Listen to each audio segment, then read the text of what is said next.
इस्लाम खत्म करने की जिम्मेदारी तो मुझ पर छोड़ दो। इस्लाम की तो नींव मोहम्मद और कुरान है, उस पे तो ऐसा पलीता लगा दिया है कि इस्लाम को तो मुसलमान भी खत्म करेंगे।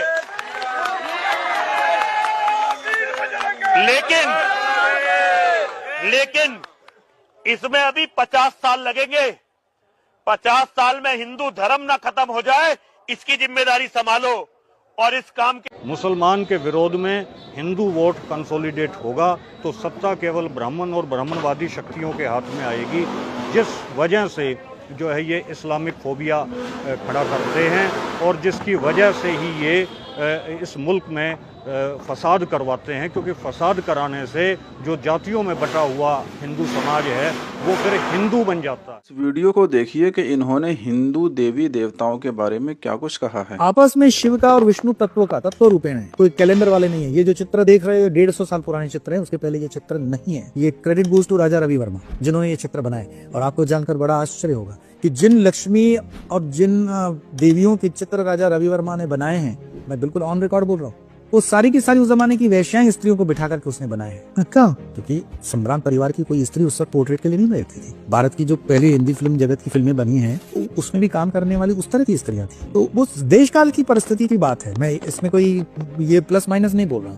पर चित्र भारत के अंदर 150-200 साल से आया है। उसके पहले किसी भी भगवान का चित्र नहीं था। हम पिंडी जो थे ना, पिंडी जिसे वैष्णो देवी के अंदर 3 पिंडी हैं। अभी तो आप बड़े बड़े भव्य पत्थरों पर मूर्तियां बनाई जा रही हैं और उसकी पूजा हो रही है, प्राण प्रतिष्ठा कर रहे हो।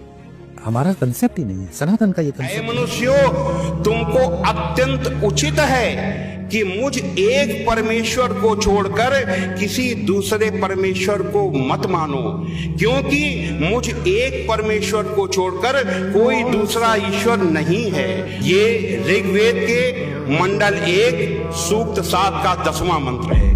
ला इलाहा इल्लल्लाह, अल्लाह के सिवा कोई पूज्य नहीं है। ये इस मंत्र का संक्षेप। अल्लाह पढ़ा है मोहम्मद रसूलुल्लाह, उसको हम पढ़ रहे हैं संस्कृत में। अच्छा प्लीज। हाँ। ला इलाहा हरे पापम इल्ला लंबा परम पदम, जन्म वैकुंठ प्राप्त अभी जपे नाम मोहम्मदम। आप देख लीजिए ऋग्वेद के 42वें पृष्ठ पे लिखा हुआ है। ये प्रॉफिट मोहम्मद का जिक्र है। गजब।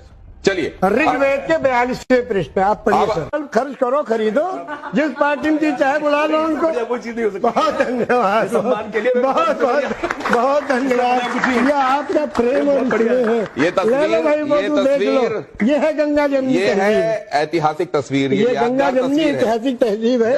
कितने प्रेम से मैंने अपना सम्मान। जहाँ कहने में कोई दिक्कत नहीं है, क्योंकि अल्लाह अकबर मतलब है भगवान श्रेष्ठ है।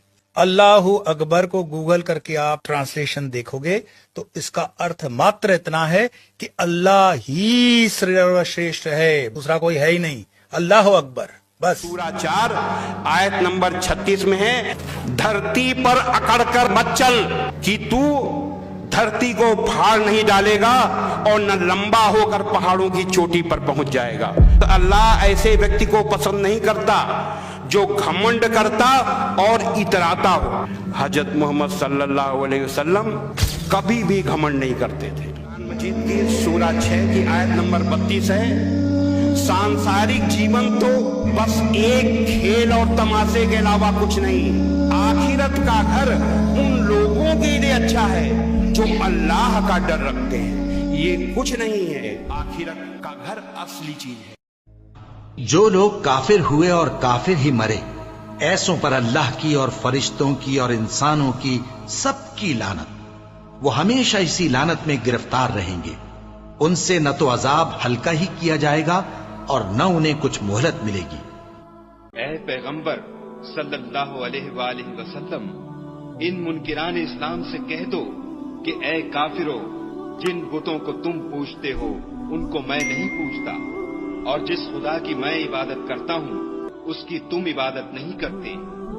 और मैं फिर कहता हूँ कि जिनकी तुम परस्तिश करते हो उनकी मैं परस्तिश करने वाला नहीं हूँ, और न तुम उसकी बंदगी करने वाले मालूम होते हो जिसकी मैं बंदगी करता हूँ। तुम अपने दीन पर, मैं अपने दीन पर।